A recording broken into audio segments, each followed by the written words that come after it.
Hey, Ando here from SenseiAndo.com and Happy Life Martial Arts. Just drove here to the park to get a little workout in. Now you might be thinking, oh yes, wise Ando. He goes to the park seeking to be one with nature. I've come here to root my feet into Mother Earth. I've come to meditate under a tree, absorb some chi from the yellow sun. No, I'm not that kind of guy. Actually, I find the sound of birds chirping kind of annoying. But there is a reason that I've come to the park, a very specific reason. Actually, it's kind of a crazy reason, and I'd like to share that reason with you right now.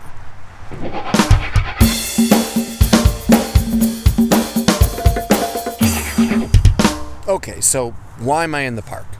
I'm in the park because I think too much. If I just go to classes, it's so easy to get swept up in details. Now, don't get me wrong. As you stay in the martial arts, you find out that the devil is always in the details. And by the devil, I mean success is in the details. You see some world champion just turn his wrist a little bit differently than you do. You watch some master and his ankle flexes in a way that you never noticed before. And you start collecting all of these little subtleties and nuances that really open up success. However, that's only one end of the training spectrum. That's the mind end, let's say. But the other end of the training spectrum is spirit. Gross motor, caveman, primal, rage-fueled, wild man fighting. And if you're not exploring that side of martial arts, then you're going to end up getting killed. I can't tell you how many times I've gone into class with my clever ideas and my good notebook full of nuance and subtlety, and then some brute white belt comes in and it's his first day and he just throws me around because while I'm thinking of all my 100 tricks, he's just thinking, puny human must smash. I lose. So that's why I come to the park. The park is an open space, right? I mean, take a look. There's no walls. There are no ceilings. There's nothing in my way. You are just wide open space. And when you're in a wide open space, you feel very small. When you feel small, you feel vulnerable. So now, put yourself into this mindset. You imagine that you're standing in the middle of a battlefield, right? The way most wars were fought throughout history. And over there, there's like 500 people, 1,000 people. They've got clubs and swords and spears, and they're running this way. And on my side, hopefully behind me, I've got a couple hundred guys, and we've got some spears and clubs. And what's going to happen here? We're going to go charging in, we're running at each other, and that's it. You've got like just seconds to start swinging and kicking and punching or whatever you have to do to live. As you go running into this crazy battle, you're probably not going to suddenly wonder, hey, when I throw my jab, should I completely rotate my hand or just halfway rotate my hand? Or which knuckles are we talking about again? There are so many little things that just go right out the window when you're fighting for your life and you're just in the middle of complete mayhem. Now that's, again, not to say that information isn't important, but this is about context. If I'm on the mats and it's one-on-one and I've got a 10-minute round, I'm rolling with some guy, that is perfect. There is so much room for detail and subtlety and being clever. You have time to unfold a huge game plan. That's a beautiful thing.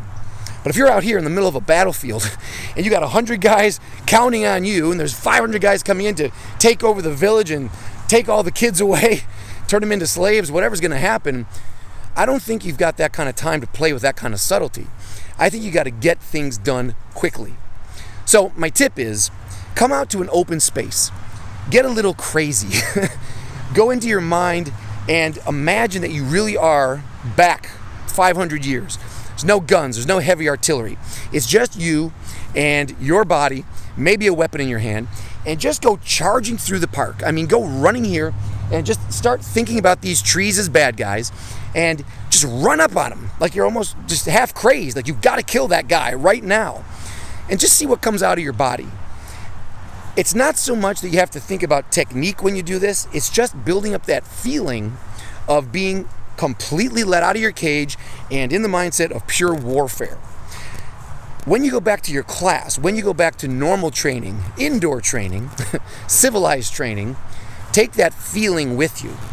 This is going to be the key, I think, to your ultimate success. That you're the kind of martial artist that isn't just paying attention to detail and the nuance and the subtlety.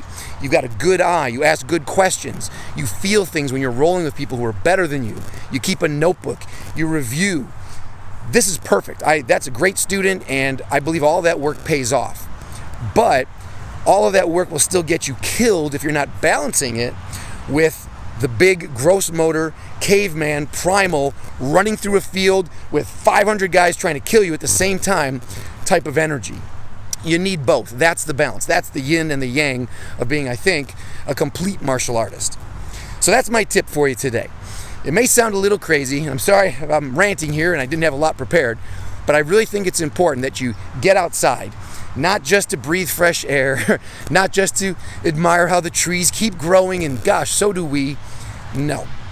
You're out here to really tap into that primal feeling of being a human being who may need to kill somebody, who may need to defend themselves, not against one guy under controlled circumstances, but out in the middle of a jungle, in the middle of a field. Tap into that power, bring it back into your practiced martial arts, and then I think you will be a fully enlightened and fully empowered human being. All right, that's it. If you like this tip, please do me a favor. How about a thumbs up? If you haven't subscribed to the channel, I hope you would do that too. Until next time, keep it a little crazy, my friend, and keep fighting for a happy life. Die, die, die!